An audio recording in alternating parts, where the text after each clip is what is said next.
I'm thinking of another similarity that both Israel and Ukraine were stymied from a preemptive attack against their enemies by Western allies, believing that the attacker might be discouraged from aggression by a peaceful stance of the victim country, which didn't work out too well, nor for Israel or for Ukraine.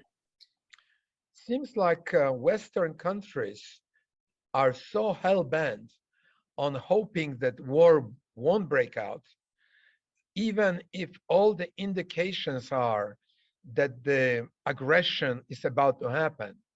But there is this hope in the West that if the victim country is just going to play nice and definitely not attack, then maybe war won't happen. So they put the victim at disadvantage deliberately, telling them don't attack because you will just provoke the bigger guy. And that didn't work in case of Israel. It caused much larger losses of Israelis because they didn't preempt.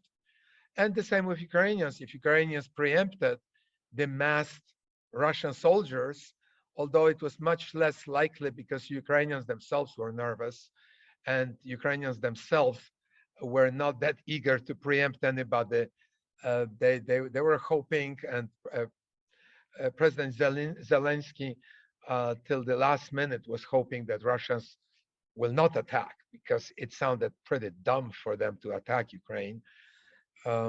So there's not full similarity here, but definitely Western countries in both cases discouraged from a preemptive attack.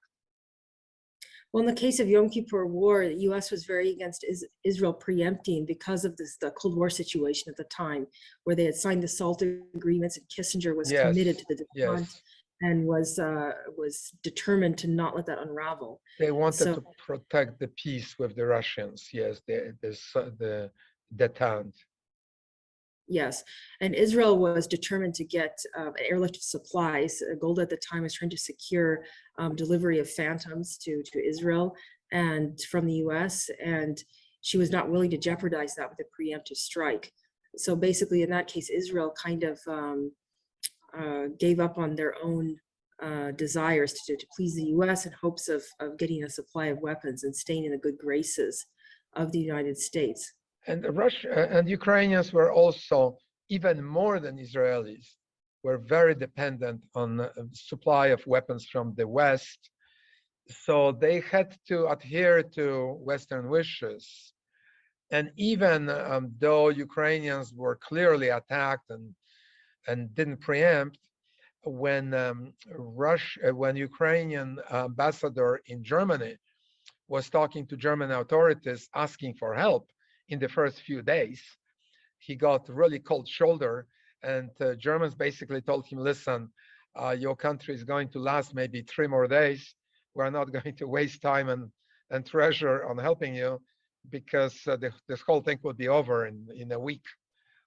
So it was very discouraging, the kind of treatment they got in some ways. That was a similar response that Israel received during Yom Kippur War when they were reaching out for weapons and supplies to nations. It took some pretty rigorous arm twisting to get anything from the U.S., and they didn't really receive anything from any other country. The Netherlands allowed U.S. planes to clandestinely land there during Operation Nickelgrass, but there wasn't much help at all from European nations or any other nation around the world. Yeah, actually, the landing rights were very hard to secure for Israel. Not any supplies from European countries, but just the landing rights. That they finally got the landing rights in the Azores from Portugal. But it was also, like you say, lots of arm twisting. And Portugal didn't want to grant those rights until Americans made some promises to Portugal in return. You know, another interesting similarity is Henry Kissinger, who turned 99 today, actually, who was very involved as Secretary of State during the Yom Kippur War. And actually then he was very involved even beyond his duties as Secretary of State because of the whole Watergate affair. So he assumed additional responsibilities as Secretary of State during Yom Kippur War. And he recently made a comment regarding the Ukrainian conflict, saying that Ukraine should basically be willing to trade land for peace with Russia.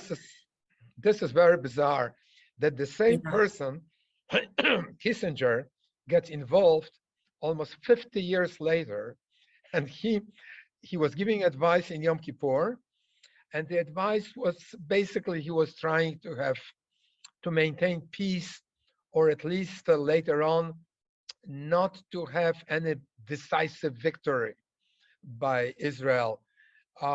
In this case, he also, in the name of peace, feels that some sort of appeasement is good. Ukraine should give up some of its land for the sake of peace with the Russians. So here, I would personally disagree with his position. A lot of people do, but other people may argue that what he's doing is in the name of preserving world peace and preventing a nuclear holocaust in case Russians go like totally berserk and start using nukes. Well, in the case of the Yom Kippur War, from an American's perspective, I understand why Kissinger didn't want to disrupt the detente. I understand where he came from. It just didn't make a lot of sense that Israel, the Israeli High Command, caved into what Kissinger was pushing for. But regarding Israel back in Yom Kippur War, I mean, he was serving American interests, and he mentioned that several times. He was a Jewish Secretary of State in the U.S., but Golda Meir, Prime Minister of Israel, mentioned that many times, and he said, "Listen, my loyalty is first and foremost to the United States." And that makes sense. I mean, he was the Secretary of State in the United States, not Israel. So his loyalty was to America. Right. That makes all the sense. Right. I'm thinking of another difference that's interesting is that during the Yom Kippur War, Israel maintained air superiority throughout the duration of the war. And in Ukraine, it's the opposite. The Russians actually have a limited but upper hand in the war, which hampers the Ukrainian ground efforts. Russia has roughly 10 times the number of aircraft, military aircraft, than Ukraine. And the quality of aircraft is the same. Both of those countries have old Soviet aircraft. And it's really amazing that Russia was unable to gain full air superiority over Ukraine. But definitely there is difference here that in case of Israel, the little country had air superiority because they focused a lot of time and treasure on building their air force. In case of Ukraine, it's all new. It's a new army. They didn't build their air force, and yet they are very expertly using that air force in a way that 3 months later, their air force is still a factor on the battlefield. Granted, they got some aircraft from the West, from Central Europe, really, because they got some more, probably, this is all speculation, so I don't want to really go there, but they may have gotten some more old Russian aircraft.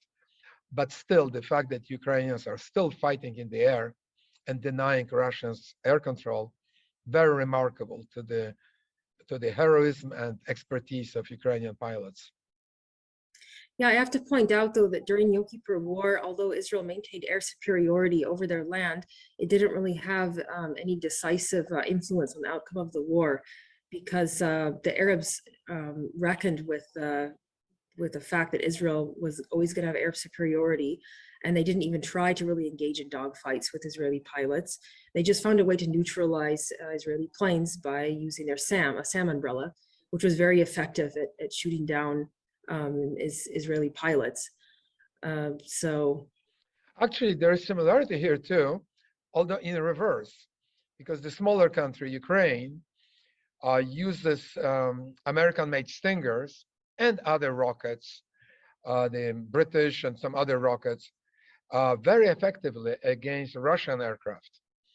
So part of denial of the air control by the Ukrainians is due to the good use of large number of anti-aircraft missiles by the Ukrainians. that's interesting, because the Russians were the ones that were really championing the use of surface-to-air missile defense of SAMs, and provided the Arabs with SAMs. Ironic, because they were teaching Arabs how to do that against Israeli aircraft, and now they are getting their own lesson against their own Air Force. Yeah, interesting. So another difference is that the war in Ukraine is going on for much longer, and it's morphed into a war of attrition. And in Israel, Israel really couldn't fight a war of attrition. Israel had to win the war very quickly, and did. This is really due, and it's a complete dissimilarity. Time in case of Israeli war, Yom Kippur War, time was always on the side of the aggressor, the Arabs, because Arabs have much bigger potential, and Israelis have limited supplies, and the rest of the world is not helping Israel. So they have to count on themselves. In case of Yom Kippur War, later in the war, they started getting American supplies, but that started after the war was basically decided. Like Israelis were winning the war. The first nickel grass supplies came on October 15th. They started landing, or they earlier maybe they started landing when the war was already decided in both on both fronts, Syrian and Egyptian. So the time is on the side of the attacker, the bigger country. In case of Ukraine, because of the most of the world imposing very, very strict sanctions on the Russians, time ended up supporting the Ukrainian side, because as the war drags on, Ukrainians keep on getting more and more supplies from various countries in the West, all over the place. And Russians don't get anything. They are using up their supplies, and they cannot replenish them with their own domestic production because they don't manufacture major components of modern weapons. Like, for example, semiconductor chips. Russians are not able to manufacture modern chips, and without the modern chips, you cannot make a tank or an aircraft or artillery piece or logistic supplies, whatever. You cannot do anything.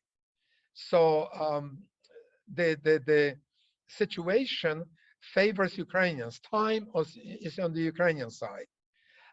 And that's why this war of attrition may actually favor Ukrainians. And it turned, Russians are ferocious. They just don't want to give up. They keep on attacking, despite their chances of beating and capturing Ukraine are around zero. But they just want some sort of victory, so they want to keep on fighting. And that's why this war has been dragging on now. It's starting fourth month. Whereas in case of Israel, Israel had time against it. It had to win quickly, and it did. Yeah, and in Israel, it wasn't only a question of supplies. Like I said earlier, that most of the Israeli army was made up of reserves, which had to be pulled out of the workforce. So basically, the economy is just completely crippled. No one's working when there's a war going on. So Israel had to, because of supplies and because of all the mobilization of the reserves, quickly win a war and get back to work. But when it comes to crippling, Ukrainian economy is also very badly crippled. They cannot export their main staple, which is grain. They live off of feeding 400 million people around the world. Russians have blocked their seaports. But the huge and ever-growing support by Western countries, mainly by America, which is #1 supplier now for Ukraine. Britain also is going all out. And Poland is providing a tremendous support for Ukrainians. All those and many other countries, even Germans are supplying Ukrainian military. Sweden is supplying, just everybody. That allows Ukrainian economy not being that important, because everybody is just focusing on warfare, and then they are just defending their own country. It's interesting. We just have a few more minutes, so I want to hit one more point, and that's the question of solidarity between different parts of the society. And I see this as a difference between the Yom Kippur War and the war in Ukraine going on today. And that's it. In Ukraine, this war has created a sort of solidarity between in different groups in Ukraine, especially between the Russian language speakers with the Ukrainian language Yes. speakers. And whereas in Yom Kippur War, it actually created a lot of rifts in society, kind of broke Israel's will to fight over Sinai, eventually culminated in the peace agreement with Egypt. I would say that Ukraine entered the war divided internally, mainly, like you mentioned, the Russian speakers and the Ukrainian speakers. And the war united the country. Ukraine is now, the Ukrainian nation is like one fist. They are all fighting for one goal, to defend themselves from the Russian aggression. Israelis entered the war united, but exited it divided, because there was acrimony: who is guilty, who is not guilty, why and what. And there was an Argonaut commission called after the war to find the guilty among the military. So there is a lot of divisions that got created by the war within the Israeli society. And in case of Ukraine, the existing divisions have been buried. Thank you, Mr. Wenzel, for joining us today and talking about the similarities and differences between the Yom Kippur War of 1973 and the Ukraine war going on today. And thank you, everyone, for watching. I'd like to ask you to like or subscribe to our video.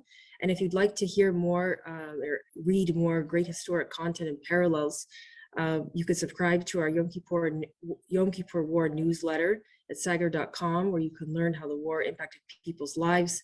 And also download our Sagger demo at www.sagger.com with 2 G's. And we'll see you next time. Thanks, guys. Thank you very much. It was a pleasure. Thank you. Bye-bye. Bye-bye.